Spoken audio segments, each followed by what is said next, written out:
আল্লাহ বলেছেন ওয়াল্লাযীনা উতুল ইলমা দারাজাত।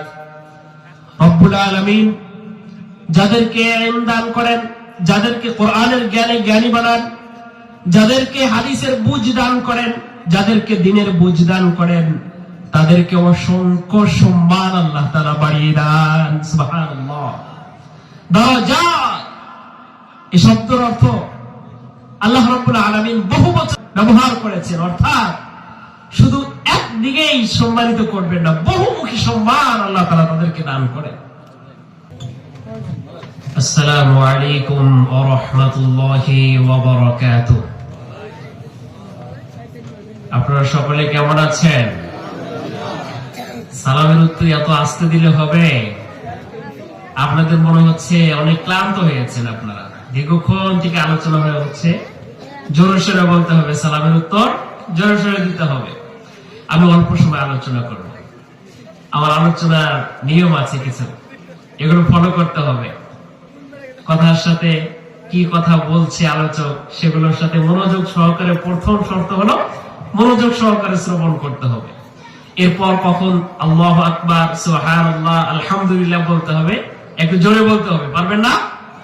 পারবেন? মনে হয় পিছনের লোক পারবে না। পারবেন আপনারা? আওয়াজ এত কম হলে হবে? পারবেন সবাই? তাহলে বসতে হবে। যারা দাঁড়িয়ে আছেন দ্রুত বসতে হবে। 1 মিনিটের মধ্যে সবাই বসে পড়েন ইনশাআল্লাহ।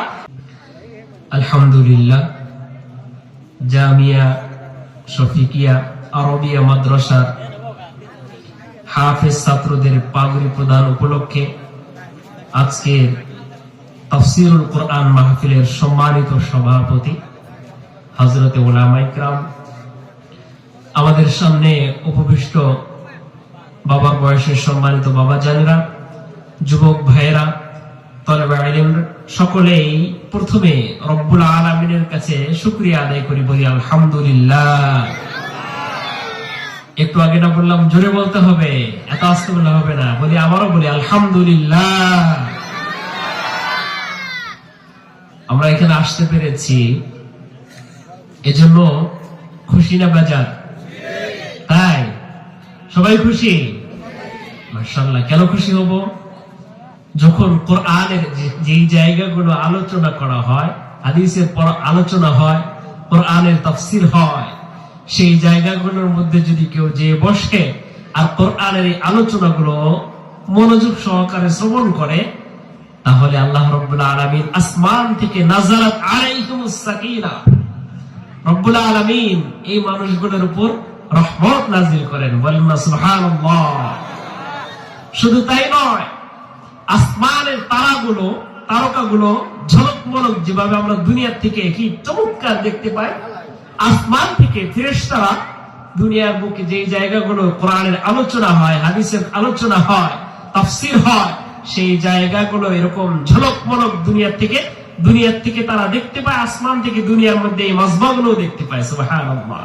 শুধু এতটুকুই নয়, আল্লাহ রাব্বুল আলামিন ফেরেশতার মাঝে আলোচনা করতে থাকে, অমুক ব্যক্তি, অমুক গ্রামের, অমুকের ছেলে, অমুকের সন্তান তাফসীর শ্রবণ করতেছে, এবং অনেকে সকলেই তাফসীর শুনতেছে। এই আলোচনাগুলো রব্বুল আলামিন নাম ধরে ধরে বলে। আপনার নাম আর আমার নাম যদি দেশের প্রধানমন্ত্রী বলে, তাহলে আমরা কতটা সৌভাগ্যবান মনে করি। আর সকলের বাচ্চার বাচ্চা আল্লাহ রাব্বুল আলামিন আমাদের নাম ধরে আলোচনা করতে থাকেন। এটা আমাদের জন্য সৌভাগ্যের বিষয় কিনা? এই জন্য জোরে সোরে বলি, আমারও বলি আলহামদুলিল্লাহ। আমার আলোচনা একেবারে অল্প সময় হবে, অল্প আলোচনা করব। এই জন্য মেহেরবানি করে ওঠা বসা কেউ করবে না। আমি মূল আলোচনায় চলে যাচ্ছি। পবিত্র কোরআন থেকে ছোট্ট একটি আয়াতের অংশ পাঠ করেছি। অসংখ্য হাদিস থেকে রাসূল করিম সাল্লাল্লাহু আলাইহি ওয়াসাল্লাম একটি হাদিস বর্ণনা করেছেন, সেই হাদিসটি পড়েছি। হাদিস এবং আয়াতকে সামনে রেখে অল্প আলোচনা। যেহেতু মাদ্রাসার উপলক্ষে মাহফিলটি হচ্ছে, কোরআন এবং হাদিস শেখার গুরুত্ব কি, কতটুকু প্রয়োজনীয়তা, এবং এটা দ্বারা শিখলে কি কি লাভ হবে, সংক্ষিপ্ত, একেবারে সংক্ষিপ্ত কিছু আলোচনা করবো এই সম্পর্কে। মহান রব আমাদের সকলকে দ্বীনের কানে এবং সকলকে আমাকে ইখলাসের সাথে বলা, সকলকে মন দিয়ে শ্রবণ করার তৌফিক দান করুন, বলো আমিন। রব্বুল আলামিন যাদেরকে ইলম দান করেন যাদেরকে ইলম দান করেন, ইলম মানে কোরআন এবং হাদিসের জ্ঞান দান করেন, তাদেরকে সম্মানিত করেন। তারা সম্মানিত মানুষ, দুনিয়াতে এবং আখিরাতে আল্লাহ রাব্বুল আলামিন তাদেরকে বিশেষ সম্মান দান করেন।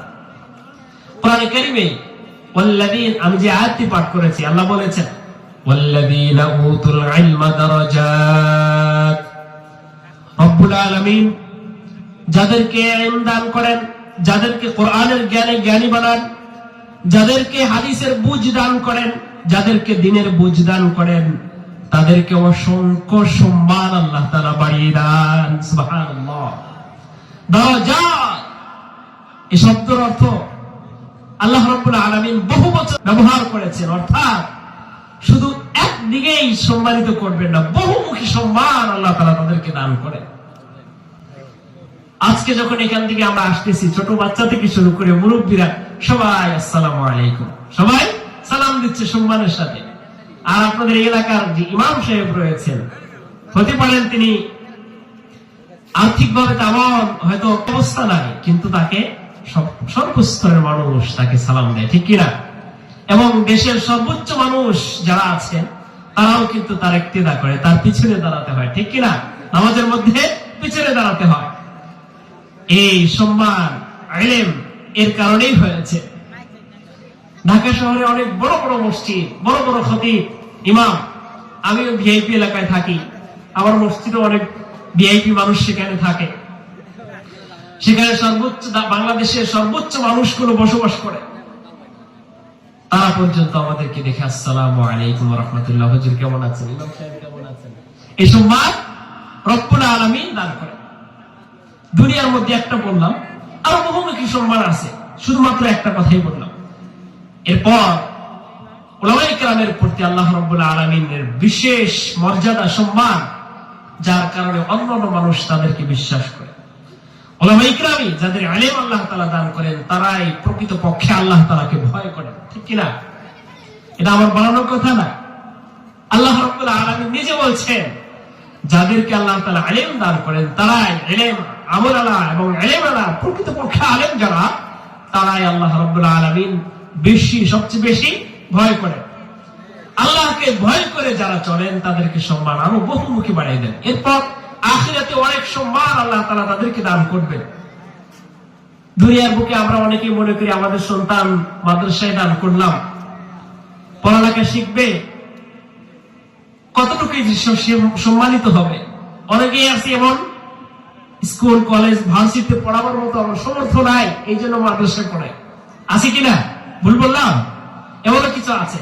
কিন্তু মাদ্রাসায় পড়ালেখা করে আপনি যে সঠিক সিদ্ধান্ত নিয়েছেন, সন্তানকে সঠিক আদর্শ সন্তান হিসাবে আপনি পেয়ে যাবেন এক সময়।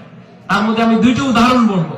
এক নম্বর উদাহরণ, আমি কোন শিক্ষাকে ছোট করতে চাই না। দুনিয়াবী শিক্ষা সেটাও ভালো, শিক্ষা শিখতে হবে, ডাক্তার হতে হবে, হতে হবে কিনা?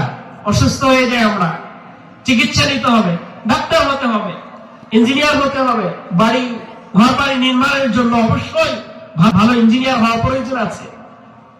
যে কোনো কাজ করি অবশ্যই দরকার আছে। কিন্তু যেহেতু মুসলমান আমরা আল্লাহ রাব্বুল আলামিন আমাদেরকে বিশেষভাবে মুসলমান বানিয়েছেন, সম্মানিত করেছেন। মুসলমান বানিয়েও আমাদের কর্তব্য হলো আমাদের সন্তানগুলোকে দ্বীনি শিক্ষায় আগে শিক্ষিত করতে হবে। এরপর যত বড় ডক্টর বানাই, যত বড় ডক্টরেট সে অর্জন করুক না কেন, যখন সে দ্বীন শিক্ষা করবে তখন আর সে নাস্তিক হবে না, কোরআনের বিপক্ষে কখনো কথা বলবে না, আর সংসদে যেও বলবে না বিসমিল্লাহ তুলে তুলতে হবে, এ কথা কখনো বলবে না। যখন প্রথমে শুরুতে কোরআনের আলো তার ভিতরে যখন ঢুকবে, এই কোরআনের আলো দ্বারা সারা জীবন পরিচালিত হবে।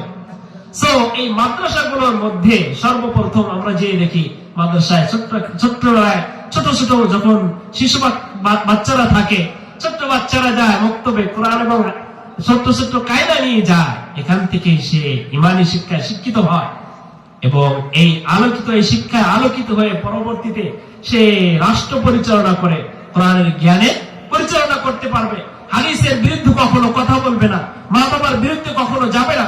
যে সন্তানগুলো এমন আছে লক্ষ লক্ষ কোটি কোটি টাকা দিয়ে, পয়সা দিয়ে তাকে লেখাপড়া করেছি, সম্মানিত করেছি, এমন হয় দুইজন সন্তান, দুইয়ের বেশি সন্তান নেই না, এই সন্তানগুলো প্রতিষ্ঠিত হয়েছে, মায়ের মাথার ঘামের পা ফেলে এই সন্তানগুলোকে মানুষ করেছি। আর যখন বৃদ্ধ হয়ে যায়, এই বাবা মাকে দেখার মতো আর সুযোগ থাকে না, সময় থাকে না। বাবা মার সাথে 1 মিনিট ফোনে কথা বলবে সেই সুযোগটাও থাকে না, এত ব্যস্ত হয়ে যায়। কিন্তু একজন আলেম যত ব্যস্ত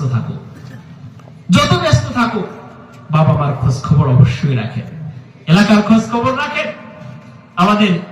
আমাদের বক্তা সাহেব চলে এসছেন, আমার সময় শেষ, ওনাকেও দেখি মাঝে মাঝে ফোন করে কথা বলছে। আমরা আসার আগেও মা বাবার সাথে কথা বলে এসছি।